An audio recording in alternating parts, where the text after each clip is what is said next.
Thank you so much for agreeing to do this with me. I'm going to ask you one simple question and then we'll go from there, okay? Yes, ma'am. Please tell us your name and anything about you you want to share so we can get to know you a little bit better. Well, I'm Denon Fullard. I'm a rising junior at Duke. I'm from Florence, South Carolina. And so, yes, ma'am. Anything else you want to share? Do you have any outside or extracurricular activities you do? Do you have brothers, sisters, mothers, father, anything like that you want to share? You will Yes, ma'am. I share. have two older siblings. I have my older brother who currently resides in Raleigh, North Carolina, and my sister who resides back in Florence, South Carolina. Mhm. And some of my hobbies include, well, I'm a part of the Omega Psi Phi Fraternity Incorporated. Um, but other hobbies include weightlifting. I love outdoor nature and just being able to get to know people. That's one of my biggest hobbies, just meeting people, getting to know them, asking for advice and stuff like that. Excellent. Can you tell us what it was like growing up in Florence, South Carolina, and what Florence, South Carolina is like today? Growing up in Florence, South Carolina, especially in South Carolina in general, is small, not very populated. So growing up in Florence, small city, around 40,000 people. I went to Wilson High School, which was a majority Black high school. Mhm. And so, a lot of times all my friends are pretty much, but I was in the IB program though. So I was around, including a diverse group selection of kids. But it was good growing up. There's not too much to do, of course, being a small city. So a lot of the times I spent time just playing football or running track, those two curriculums I did in high school. So spent a lot of time doing that. And yes, ma'am. So growing up in Florence, it was small, very well connected. Everybody pretty much knew everybody. And yes, ma'am. Was there any racism or discrimination floating about in Florence? I think the biggest was in high school, really. And it was pretty much between the three high schools that we had. There's really Wilson, which was the predominantly Black high school. There was South Florence, which was more of a redneck country vibe type high school. And you had West Florence, which was the seemingly rich high school. And so a lot of times through like policies and stuff that uh, occurred in Florence School District 1. A lot of it, especially for people from Wilson, we're like, whoa, like that's, they're only doing that because it's West Florence or something like that. And so a lot of times you felt like you were being rooted against just because of the school you went to, the school you attended. Not as many opportunities for kids coming from Wilson, really out of the way. And it just seems like a lot of the rules in place hindered kids from Wilson from really doing anything or really reaching their maximum potential. Excellent. So how did you make it from Florence, South Carolina, Wilson High School to Duke University? So funny story. I was originally I was going to go to USC Columbia. That was my dream college. Grew up loving USC, but so happened my high school guidance counselor just happened to talk to me, about my plans, future endeavors, et cetera, et cetera. And so she yo, just list your top five schools. So um, of course, first I put USC, and then after that I put Duke, Wake Forest, and she told me she felt like I was really underachieving. She felt like I had the potential to go to Duke, and so she really forced me because I wasn't going to apply to Duke. I already had got into USC. I was fine, but she urged me to apply to Duke, and I eventually got in. It was like, well, I'm going to Duke. And how has that been? What has been your experience at Duke? Uh, I think there's been two sides of it, both good and bad. But I think the best of it has been just being able to meet. You meet so many different people. You're not just meeting people from Columbia, South Carolina, Greenville, South Carolina. You're meeting people from California, Miami, New York, and so you meet so many different people, so many different cultures, with so many new ideas. It kind of forces you to kind of question the way your thinking is because you think in terms of a person who grew up in Florence, South Carolina, not necessarily a person who has understand a worldview. So I really challenge my own ideas by talking to people. There's so many people that you can get to know and meet, new connections, new networking opportunities. So it's really been good in terms of just being the people I meet, and it's been really good. What was the bad part? The bad part is, I would say, you always feel as if you're divided in a sort of diverse community. And, it sounds counterintuitive, but, being at Duke, one of the biggest things they promote is like you meet so many different people from so many different places, which is true, You do meet them, but they really don't mention that, yeah, while you meet all these different people, most of the time you're not going to meet anybody like you. And so, some things I feel like when I first came to college, it's like, wait, what? Y'all don't do things this way, or y'all do things that way. And while it's a good thing in certain instances, it forces you to try new things. It kind of makes you feel alone in a very big community. And so you feel like nobody thinks like you at certain times. You don't feel like people understand your views certain times. And so sometimes it's just, very difficult to find your place at Duke, especially when so many different people are so good at so many different things. It's like, it's finding yourself within the Duke community. Yeah, that makes perfectly good sense. My husband shared with me a book many years ago called "Why Are All the Black Kids Sitting Together in the Cafeteria?" And sometimes I think about Duke that way, because I mean, there's sprinkles of diverse students together studying and talking, but more times than not, students who look alike are studying together more with each other than they are with their white or other counterparts. Their community that they create for themselves tends to be the support mechanism that gets them through 4 years of education at Duke. And the rigor at Duke is pretty high. I admire your counselor for considering and recommending that you go to Duke, because that's a really, really great thing. Duke is an amazing university. It does have problems. And then sometimes I don't think they're almost invisible to some people. I just think some of the leadership doesn't even recognize that these things happen, or if they happen, they're one-offs. They're not just something that's happening every day. So the fact that you don't have a diverse community to help you study and advance is something that Duke needs to look at. Yes, ma'am. I always thought about it in a sense of, people always talk about the diversity at Duke, and while that is true, I always thought it as the new modern, separate but equal in terms of sense. It's like, it's not just enough to put people in the same class, because people in the same class, when they come from wherever they come from, they're going to see people who are like them, who act like them. And those are the people they study with. Those are the people they talk to.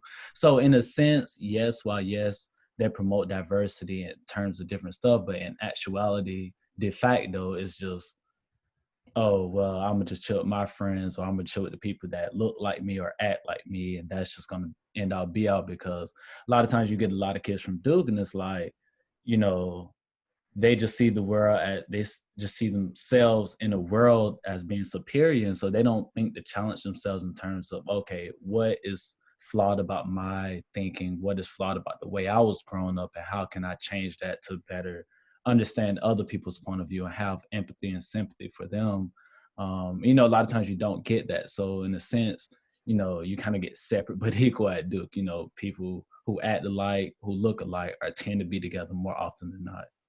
Excellent. Great point. Did you watch the uh, uh, symposium President Price put on last week? Did you watch any of that, or did you go to that? No, ma'am, I did not. Uh, if you get a chance, I think they recorded it. You should listen to it. And I would really love to hear your views on it once you've had a chance to listen to it. So you're at Duke, you're doing well, and you are a sophomore? Rising junior. Rising junior. Yes. Excellent. Um, and you have a college advisor, because I know I'm a college advisor. I am the advisor for the first 2 years, and then when somebody declares their major, they get a new advisor. What is your relationship like with your advisor? Do you interact with that person regularly? Do they give you all the information you need? Do they guide you? They help you with next steps? Yes, ma'am. Just not to mention names, but yeah, she has been very good in terms of just like being able to reach out to her, and my dean also. They've been two people who've really, I've been able to reach out to, and when I have a multitude of problems, being reach out to somebody, actually talk to somebody. It's been really good. I think the biggest thing for me when it comes to looking up to people such as an advisor or a dean is that, they have protocols and they have rules and regulations they have to follow. So a lot of times while you're talking to them, and of course they're not like you in a sense, so it's a little different when I'm talking to them. I'm explaining stuff and they're giving me protocol. It seems like they're giving me protocol in terms of their advice, and it's like, well, sometimes that protocol don't work for me, so a lot of times I don't even bother about going to them because it's just going to give me protocol, not something I actually value. So I've really found other people at Duke who I can really look up to and call for advice when I can't go to my advisor or dean. Typically I leave like the academic part left to them, but when it comes as integrating Duke society or finding my way, I really look towards other people, some people who can really offer me advice that's more acclimated to me and beneficial for me. Excellent. Well, please consider me as well. I am not I cannot, would not be your advisor, but I am there. And if you need anything, and I think you can talk to all of my advisees, I call, check on them, make sure they're okay, help them with their mental health because a lot of them are struggling, just being accepted at Duke. I had one of my advisees tell me, a white student asked her why she here, did someone owe Duke a favor, or Duke owed them a favor, and that's why she was there. And when she broke down and started crying, I can't tell you how it broke my heart to hear that, And, I understand it's hard, especially for students of color, unless you are in the athletics. So the athletic teams, they have it all, their own food, their own space, their own everything. But I would wager a small guess that they too do not have very much diversity in their leadership. So coaches and advisors, even in that there's not that many people of color that are there to help them understand the issues, even playing sports. Yeah, I think that's where I totally forgot to mention it. I was a walk-on the football team. I played a little over a year, and so that was a different atmosphere in a sense. And you're right, the diversity in terms of your coaches and leadership. Not a lot of them are like people of color, and so a lot of times they just don't understand your point of view, and just being athletic in terms of your time commitment and stuff. You don't have necessarily that same opportunity to socialize and get to meet people. So a lot of times you're left to look for advice in terms of your coaches and those people in the front office. And sometimes it don't work out best for you. So while yes, I believe that athletes do get a lot in terms of what they do for the community and stuff like that, I also believe like it's just as taxing on them, just in a different way. Some people just won't understand because they're not in that predicament. But athletes can be taxing in terms of that too, because sometimes there isn't that person you can look to that's like you, because you're just so like busy with other stuff such as practice and classes and all the other stuff. So Are you still on the football team, or did no, you? no. And so, what is your major, I'm a biology major. and what do you plan to do with that? I'll go to medical school. Excellent, very, very, very good. Do you have a place where you're going to medical school? Have you thought about a school? I've been thinking about in terms of regions. I haven't been thinking about specifically in terms of colleges, because I think a lot of different ones offer, I think that's something I look forward to in the next 2 years, is really dialing down which ones I want to go to. But really in terms of regions, I think I've been big on like search for regions where I would possibly want to go and possibly go to med school at. That's very good. So I have a question. Have you seen the video, Mr. Floyd? Yes, ma'am. How did it affect you? I think first, we're talking about a video that is just extremely, extremely like saddening and disheartening to watch something like that. But it also, I think, brought into the light, yes, it's just so hard to see a video like that and all you can do is picture like times where it felt like people were being physical with you when you didn't really have you weren't being physical with them, neither did you really have a choice, in terms of George Floyd being pinned on the ground and having a foot on your neck basically saying I can't breathe. It's like, what does a life mean to people in the police department or people at the head of their jobs or corporations. Like, what does a life mean, or at least a Black life mean to them? Because, you know, the first time in my life I can remember something going down with um, being a person of color and looking at society was Trayvon Martin back in, I want to say 2012. But, you know, I'm in sixth, seventh grade. I don't fully understand the impact of what's going on. And so when I see a video like that, it's just really disheartening, especially a video came up maybe 2 weeks before of Ahmaud Arbery being shot running his own neighborhood. And so, you know, you see videos like that and it just like, wow, like, you know, that could have been any one of us. Cause there was, George Floyd didn't have a gun on him. He wasn't doing some crazy stuff. He was just saying, I can't breathe. And life still got taken. And so for me, being a Black male, going anywhere on campus, it's like, it's just kind of scary because it's like, that could be me. Like, I don't have to be doing anything wrong. I could just literally be minding my business, but my life can be taken just possibly by the color of my skin. And, you know, especially being a place at Duke, it's like, oh, you know, where you get a lot of eyes looked at you because you're Black, you know, and it's really scary and uncomfortable in a sense. Yeah. Have you ever felt or experienced any confrontation or interaction with someone either of another race or in law enforcement or anything? Have you or any of your family ever experienced that? Yes, ma'am.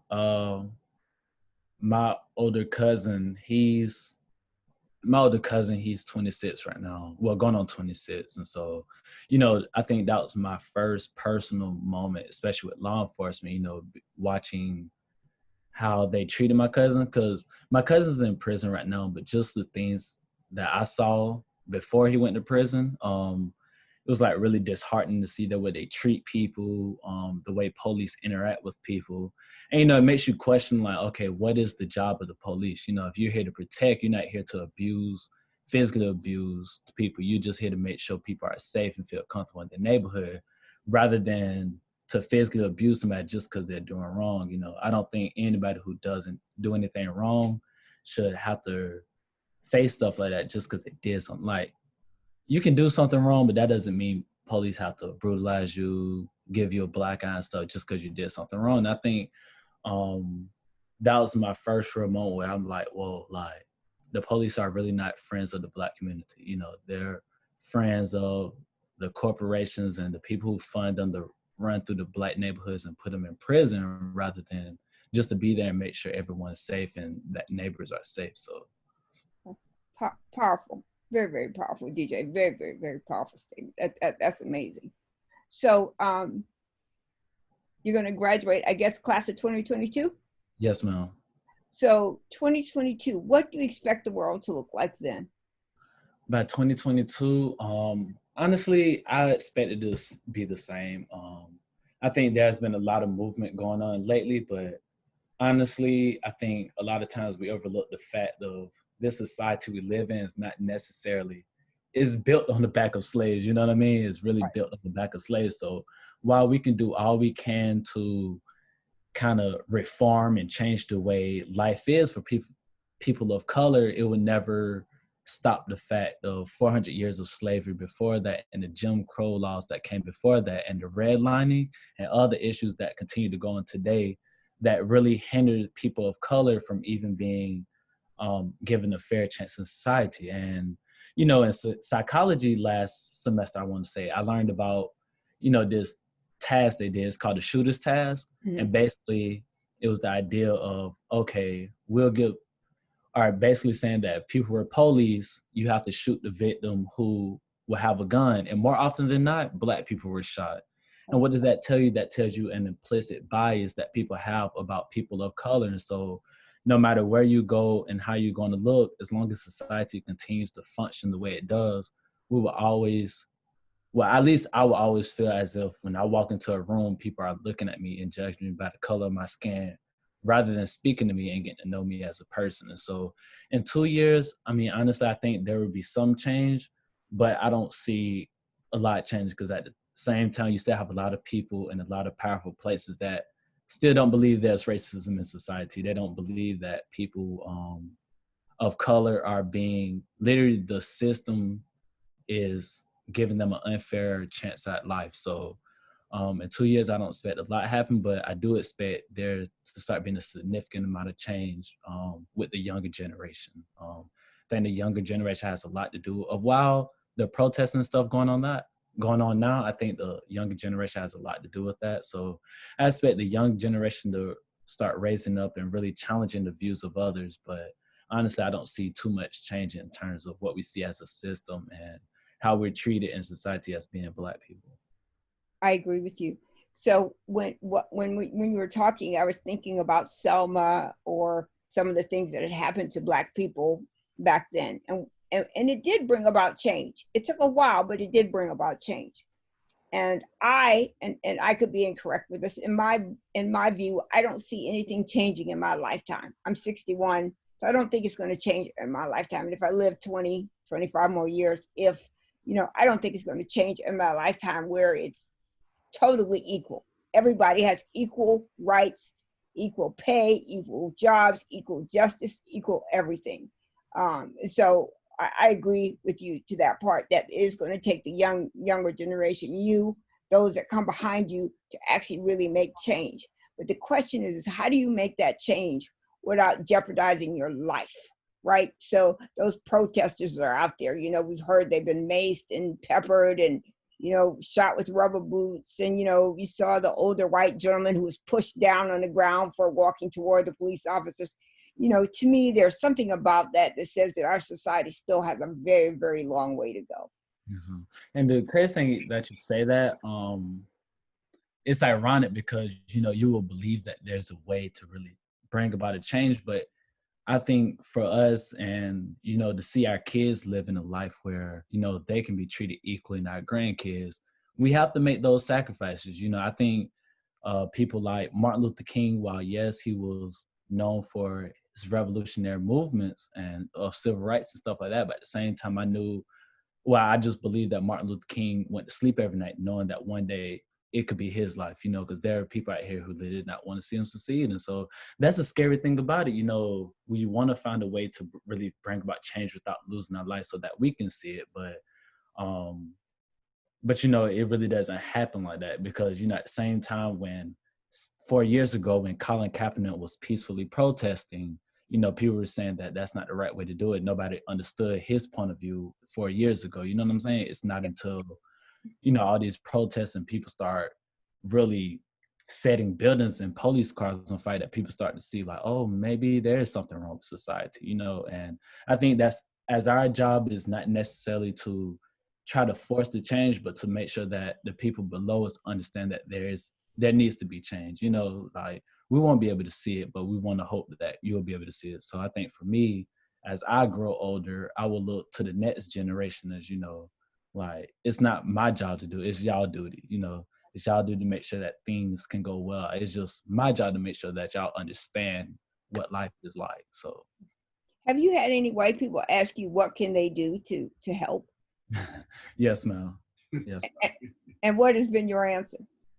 My answer has been dive deep into the situation. There's no perfect thing I can give you for how you can help. Some people there's different people I can do, or some people believe that their social activism is the best way of contributing. Some people believe that protesting and donating is, their best way. Others believe that they want to do something else, like start a fundraiser or a program or something like that. And so my thing has been, well, first we have to start within our community. Some people from Duke has been asking me, well, we're not, yes, while we can go about and you can go back to your hometown to do something, the first plan of action is here at Duke and reaching out to people in charge, such as the president and stuff like that, and saying like, hey, there's problems we have to address. And, we need to get a solution. You know what I mean? Also talking to your friends and people around to bring awareness to the situation that caused. Because, sometimes silence is compliance, so being willing to, hey, it don't matter which way you contribute, as long as you contribute some type of way and you do it in terms of bringing awareness to your friends, family members, and people around you so that we can bring about change. So Number 45 said he made Juneteenth famous. That before him, no one knew what it was. And to almost every Black person who I talked to, they were aghast that he could say that. And then the University Duke said, use this as a day of reflection. But I really think that people have got to have hard, uncomfortable conversations followed by actions. So we can protest and we can raise money and we can do this and we can do that. But really, you need action. You need to doable actions that can be done with very, very little effort. So Duke, for example, could hire more Black and brown faculty, more Black and brown staff, pay them equitably, see around the room, where you look at a room and there are 30 people in there and there's only one Black or brown face in that room, that should tell them something.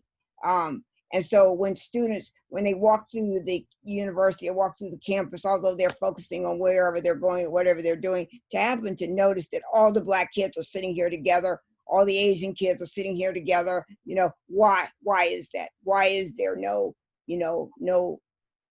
collaboration between groups?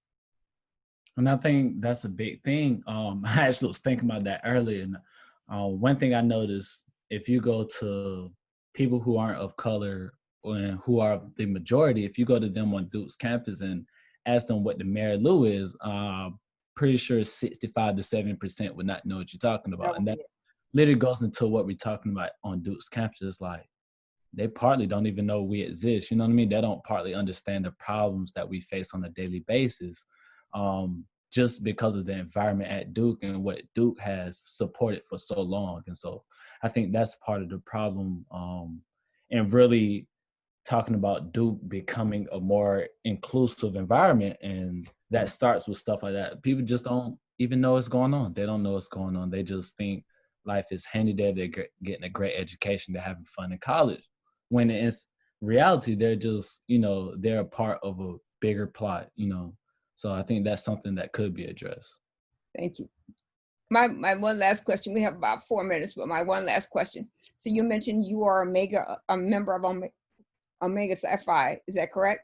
Yes, ma'am. Has your chapter and your local brothers been supportive and helpful as you navigate Durham and Duke at all?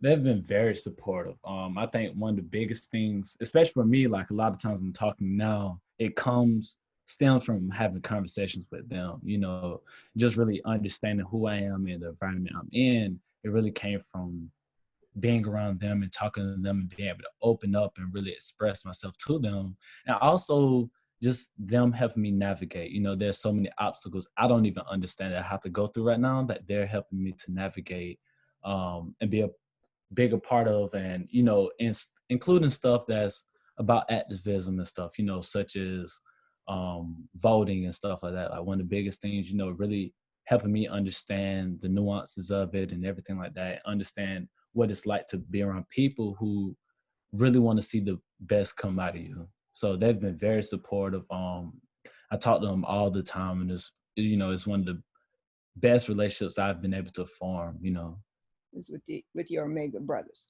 Yes, ma'am. Do you think it would make sense for Duke to have a better relationship with other fraternity and sorority groups? Do you think that would help you if there was a closer knit between Duke and those groups? I think so. I think a lot of times, we're pushing for stuff. They don't support it in terms of this being NPHC and being, Black affinity groups. And a lot of times, I feel like as if they don't want you to be a part of them, in a sense. And so a lot of their rules and regulations, it really hinders these groups from excelling and being well known in the community, whether that be venues where you can have stuff or, you might not can have it, but the other, white sororities, fraternities can, or something crazy like that. But I think it would help because it helps, especially with the groups originating from a time where, Black people were discriminated against.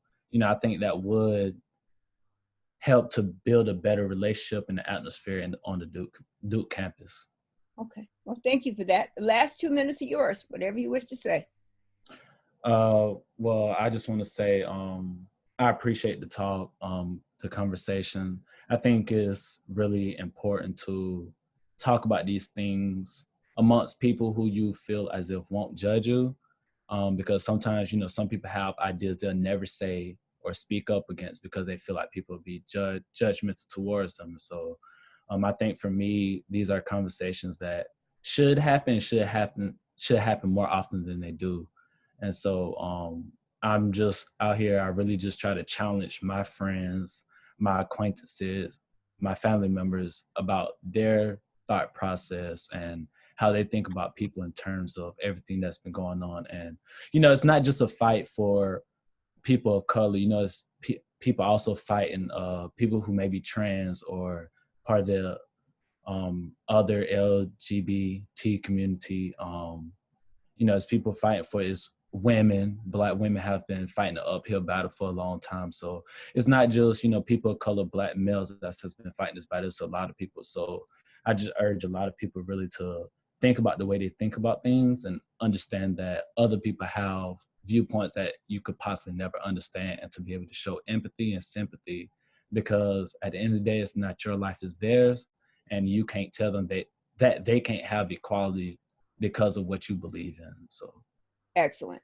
Um, so I'm going to stop recording for a minute, so please don't hang up. But as soon as this is converted, I will send you a copy so you can approve it. And if you approve it, I'll upload it. So I'm going to stop recording now. So just 1 second, please.